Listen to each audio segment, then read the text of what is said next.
Good morning, peers, and welcome to the Asian Human Rights Commission. I'd like to introduce you to our viewers. Peers and I were together as teachers somewhere in Southeast Asia, and Piers is a very traveled person, and he has seen a lot of the world, and he's also seen a lot of politics in his democratic home, Ireland. So, Piers, can you tell us about your experience of, you were talking to me about labor organizing and how that fits into the whole experience of stabilizing democracy in your country? Good morning, Roberto.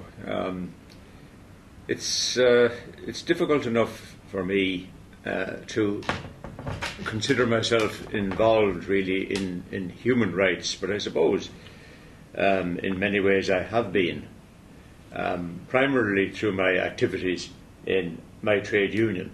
I am formerly a teacher, and I was very involved in the teachers' trade union movement in Ireland.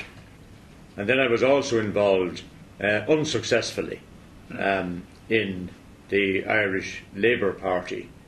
I tried to get elected as a politician, but that didn't work out. However, I was very involved with the Irish Labour Party, which I suppose could be considered something similar to the Social Democrat parties that exist now in Europe, in the EU. For example, the Social Democratic Party in Germany or the British Labour Party. And insofar as those parties would represent a fairly strong commitment to human rights, well, then I was involved with human rights. And Ireland being a very Catholic environment, no? Has the church also getting involved both in human rights issues and also political issues? You were telling me about your little funny experience also as being a teacher in a Catholic institution and being in a Catholic country and being a part of the Labour Party and fighting for certain issues that the Catholic Church didn't really, or was not really very happy about. Well, that's true. The history of the Catholic Church in Ireland vis-à-vis human rights, well, it's complicated. Certainly in the last century, in the 20th century, up to the last few decades of that century, the Roman Catholic Church had very great political and social power, and sometimes that tended to be repressive. In more recent times, the country has changed, the country has become more democratic, and the church has certainly lost its political influence, which I guess is a good thing. And in many ways, the Catholic Church would now seem very much on the side of the poor and the marginalised, and in general on the side of human rights. Now, having said that, there are also enormous problems for the Catholic Church in Ireland in the area of clerical child abuse, and that's a major problem for the Church in Ireland. And I suppose one of the reasons why the Church might not be taken all that very, very seriously by many people, and why the Church may have been rejected by many people who would be formerly Irish Catholics. However, at the present moment, I think it is fair to say that many bishops and priests, and in general Catholics in general in Ireland, are becoming more conscious of the Church as a vehicle for promoting human rights. So the Church in Ireland was very powerful and was more or less identified with the ruling party or the ruling elite. No? Well, very, very much so. In fact, it's interesting. There's a biography of a former Archbishop of Dublin who was very famous in his day. His name was John Charles McQuaid. And the subtitle of this biography is Ruler of Catholic Ireland. Now, those days are gone. No bishop nowadays would assume the kind of regal power that this bloke had. But in the past, and I'm talking right up to, certainly up to the 1980s or even beyond, the Catholic Church had great political and social influence, and indeed much of it was repressive. What do you mean by repressive there? Well, in the sense that they would repress any form of social agitation that tasted in any way of communism or socialism or any left-wing movement.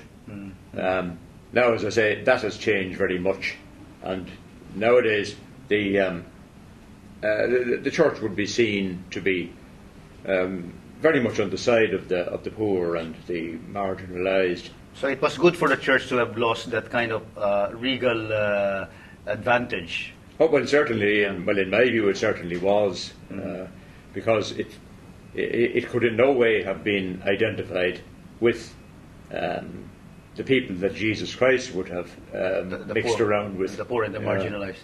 And this is also quite similar to what we're going through in the Philippines. For centuries, the Catholic Church has been very powerful, and but it's ambivalent. Part of the leadership is very close to the establishment, and some parts are with the poor.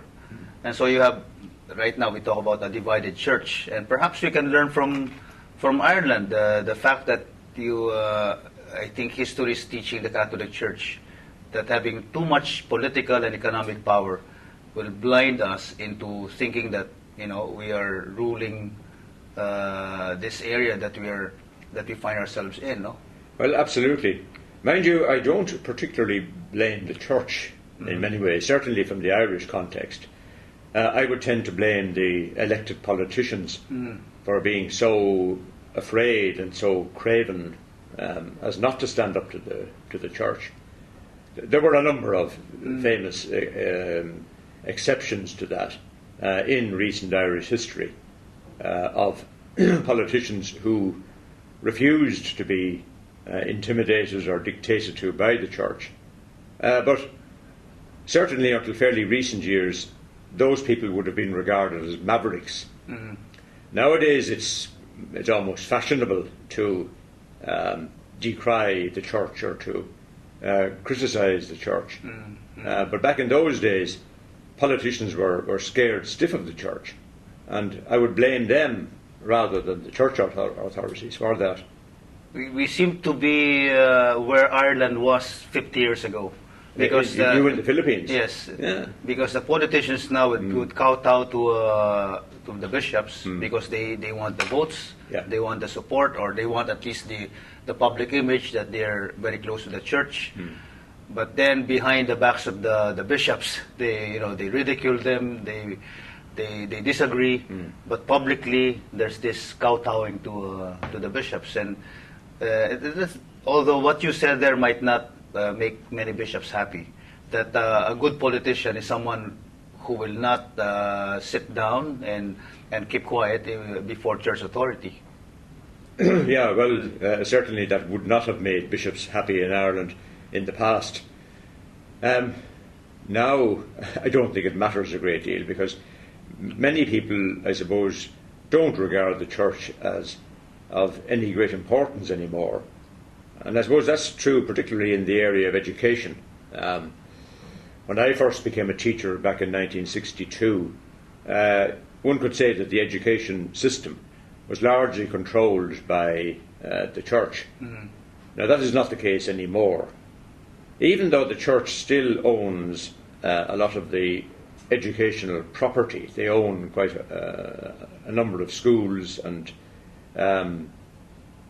generally the property on which schools are built. But nowadays there are very, very few priests, brothers and nuns left in education. And so I think this discussion has focused more or less on a very important reality in your society and mine, being very Catholic and Christian. We need to have a real dialogue between church and politics, Very much between so, priests and yes. politicians. Thank you, Piers. Thank you.